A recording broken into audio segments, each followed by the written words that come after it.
giàu bên trái cho bên tủ khang một nhỏ trâu thắt chậu ở nửa sông cao thiết thắt chậu ở nửa chỉ nhỏ ở bên tủ khang ta chỉ lúc nào để phụ bỏ tiềnแต่น้อยรักชีน้อยก็คือทะเล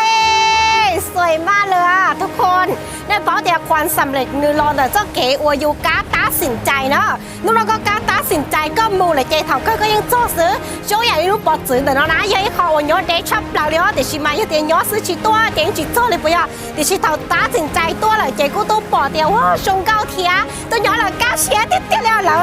ยเจ้าเก๋รถนู่นน่ะว่าเราcũngก้าเชียก็แต่เจ้าเก๋รถนู่นเนี่ยยังยี่หังจะ用บอกก็เจ้าเก๋ว่าก็การตัดสินใจเดียวโจ้เลยเจ้าเก๋ว่าก็อยู่มูแล้วก็อยู่ย้อนซื้อก็ย้อนเจ๊ก็กูต้องขอชงเลยกูซื้อเดี๋ยวชีก็เจ้าก็ตัวเข้มยัดเราสถานการณ์วันนี้เชียเจ๊ก็ตะลุนั่งเชียร้องก้าวเลยแต่เนาะยอการจงไอเดียยอก็สำเร็จสารดอกคุมเดียวล่ะสายย่อยอีแรงว่าประสบคนสำเร็จย้อนจากหัวลุงเดียเตนอเทียเจกับชีล็อกเก่าเป็น VIP แล้วเต่านะอีขอชื่อสารเปล่าไปเมื่อลูกงานสัมมนาอยู่ป้อยวันที่เก่าลูกวันที่ไปเจ้าลูกเก่าลีเนาะยเตียก็สีสาวเปล่าก็ร้องนี่เนาะเทียสากลเลยเช้าก็ต้องรอกูตัวย้อนเราท่าเช้าแต่เนาะเทียเจกับชีตัวเก่าย้อนเรางานสัมมนาตัวงานก็ตัวอย่างเช่นมุกเค้ก็ลูกของเจ้าก็บอกให้เตียก็ตัวแข่งเทมว่าผมสื่อวันนี้จ้ากูมัวจิตาลุนั่งเงินชนก็เตียชีกูมัวเต่าตัวอย่างเช่นเราก็มาอวดตัวมัวเปิ้ลก็ห้องเกี่ยวก็เดี๋ยวเตียย้อนเราสาวหนึ่งเพลย์เฟกเทียล้วนนุ่มบอกเลยจ้าถอดเจ้าในตัวเจ้าไปโรงงานสัมมนาเราเชียร์ใจต่อชาวได้